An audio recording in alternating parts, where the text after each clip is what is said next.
মধ্যপ্রাচ্যের আকাশে যুদ্ধের ঘনঘটা। আমেরিকা ও ইসরায়েলের রক্তচক্ষুর মুখে ইরান কি তবে একা? উত্তরটা হলো না।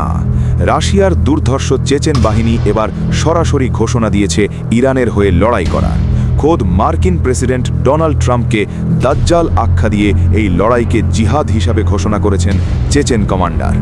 রণক্ষেত্রে কতটা ভয়ঙ্কর হতে পারে এই চেচেন যোদ্ধারা, আর কেনই বা তারা ইরানের জন্য জীবন দিতে প্রস্তুত, আজ জানাবো সেই রোমহর্ষক কাহিনী। রাশিয়ার বিশেষ বাহিনী আখমাতের প্রধান জেনারেল আপতি আলাউদ্দিনভ এক ভিডিও বার্তায় স্পষ্ট জানিয়েছেন, আমেরিকা যদি ইরানে হামলা চালায় তবে চেচেন বাহিনী ঘরে বসে থাকবে না। তারা এই আগ্রাসনকে দেখছে একটি ধর্মযুদ্ধ হিসেবে। তাদের মতে পশ্চিমারা মধ্যপ্রাচ্যের মুসলিম দেশগুলোকে ধ্বংস করতে চায়, আর এই ধ্বংসযজ্ঞ রুখতে ইরানকে রক্ষা করা তাদের নৈতিক দায়িত্ব। কিন্তু কেন এই চেচেন বাহিনীকে নিয়ে বিশ্বজুড়ে এত আতঙ্ক? চেচেনরা মূলত গেরিলা যুদ্ধে পারদর্শী। ইউক্রেন যুদ্ধে মারিওপোল দখল থেকে শুরু করে বাখমুতের রক্তক্ষয়ী লড়াই, সবখানেই নিজেদের শক্তির জানান দিয়েছে তারা।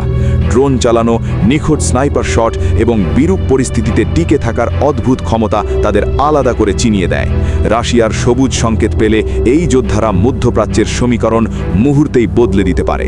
এই পুরো ঘটনার মাস্টারমাইন্ড মনে করা হচ্ছে রাশিয়ার প্রেসিডেন্ট ভ্লাদিমির পুতিনকে। তার অত্যন্ত ঘনিষ্ঠ মিত্র এবং চেচনিয়ার প্রধান রমজান কাদিরভ বরাবরই পশ্চিম বিরোধী অবস্থানে অনড়। বিশ্লেষকরা বলছেন, রাশিয়া সরাসরি যুদ্ধে না জড়ালেও চেচেন যোদ্ধাদের মাধ্যমে ইরানকে সামরিক সহায়তা পাঠিয়ে আমেরিকাকে বড় এক ফাঁদে ফেলতে চাইছে মস্কো। ডোনাল্ড ট্রাম্পের সর্বোচ্চ চাপ প্রয়োগের নীতি ইরানকে কোণাঠোসা করলেও রাশিয়া ও চেচনিয়ার এই অবস্থান ওয়াশিংটনকে নতুন করে ভাবতে বাধ্য করছে।